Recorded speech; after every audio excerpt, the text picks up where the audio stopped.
बुरहानपुर से निर्दलीय विधायक सुरेंद्र सिंह विधानसभा की रणभेरी बजने से पहले ही कांग्रेस के खिलाफ उन्होंने ताल ठोक दी है। सुरेंद्र सिंह ने कांग्रेस के साथ अरुण यादव को खुली चुनौती देते हुए ऐलान किया है कि अगर खंडवा बुरहानपुर से कांग्रेस ने टिकट नहीं दी तो अरुण यादव के खिलाफ निर्दलीय चुनाव लड़ूंगा। साथ ही ये भी कहा कि अरुण यादव कोई तोप नहीं है।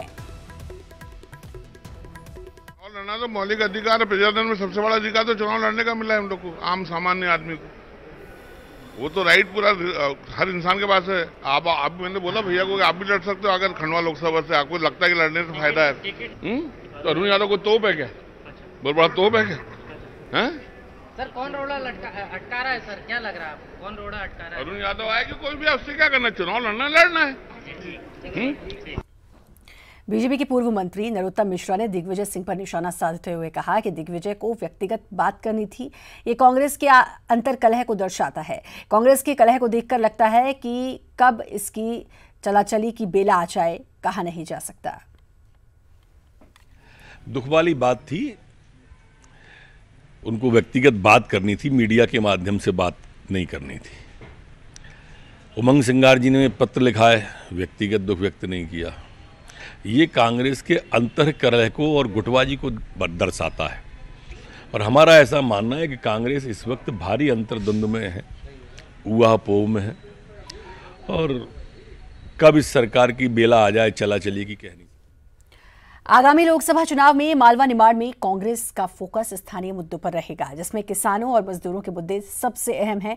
मंदसौर गोलीकांड के बाद इस इलाके में हुए किसान आंदोलन ने कांग्रेस को मौका दे दिया है। यहां 2013 के चुनाव में 9 सीटों पर सिमटी कांग्रेस 2018 में 35 सीटों तक पहुंच गई, जिससे बीजेपी और आरएसएस दोनों परेशान हैं। स्थानीय मुद्दों में सिमटी विधानसभा चुनाव की पुनरावृत्ति लोकसभा चुनाव में ना हो, इसीलिए संघ ने इस बार मोर्चा संभाला है।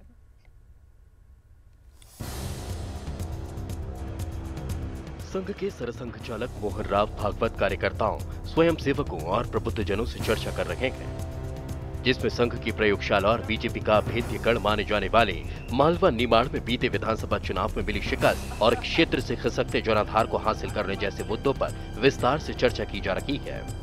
संघ के अनुषंगिक संगठनों और उनसे जुड़े विभागों से मोहन भागवत ने साफ कह दिया है कि स्वयंसेवक राष्ट्रीय मुद्दे और चुनौतियों को लेकर जनता के बीच जाएं, ताकि केंद्र सरकार के खिलाफ एंटी इनकम्बेंसी और स्थानीय मुद्दे प्रभावहीन हो सकें।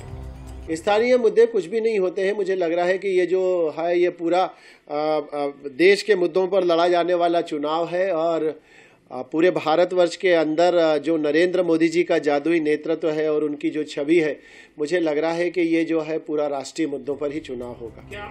मालवा निमाड़ में लोकसभा की 8 सीटों में से बीजेपी के पास 7 और 1 रतलाम झाबुआ कांग्रेस के पास है। कांग्रेस का मानना है कि स्थानीय मुद्दों को उठाने के चलते ही उसे यहाँ जीत मिली है, लिहाजा कांग्रेस राष्ट्रीय से ज्यादा स्थानीय मुद्दों पर जोर दे रही है। किसानों को उपज का सही दाम, खेतों के आसपास फूड प्रोसेसिंग यूनिट, बंद पड़ी कपड़ा मिलों को दोबारा शुरू करने का मुद्दा, आदिवासी इलाकों में यूनिवर्सिटी खोलने का मुद्दा। देखिए, मालवा निमाड़ में ज़्यादातर जो आपने देखा था कि हमारे यहाँ ट्राइबल एरिया बहुत सारा लगता है। किसानों के मुद्दे हैं, महिलाओं की सुरक्षा का मामला था, या बेरोजगारी का मामला था, या नए उद्योग नीति लाने का था, महिला नीति लाने का था, तो ये सब चीज़ों को जोड़ा जाएगा।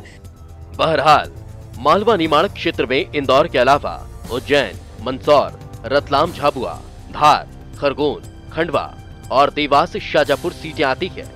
बीजेपी को धार, रतलाम, झाबुआ, खरगोन और देवास शाजापुर सीटों पर उलटफेर की आशंका है।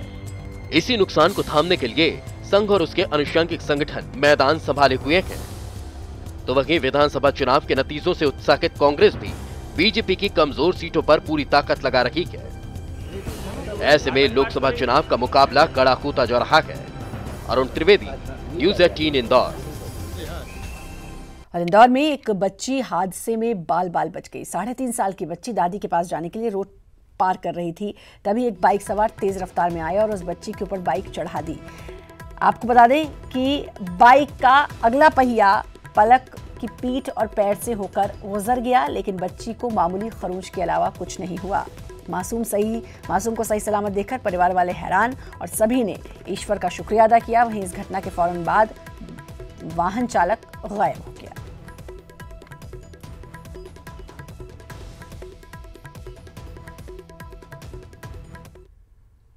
और इसी के साथ फिलहाल इस बुलेटिन में इतना ही, लेकिन बाकी खबरों के लिए आप बने रहे न्यूज़ 18 मध्य प्रदेश छत्तीसगढ़ के साथ।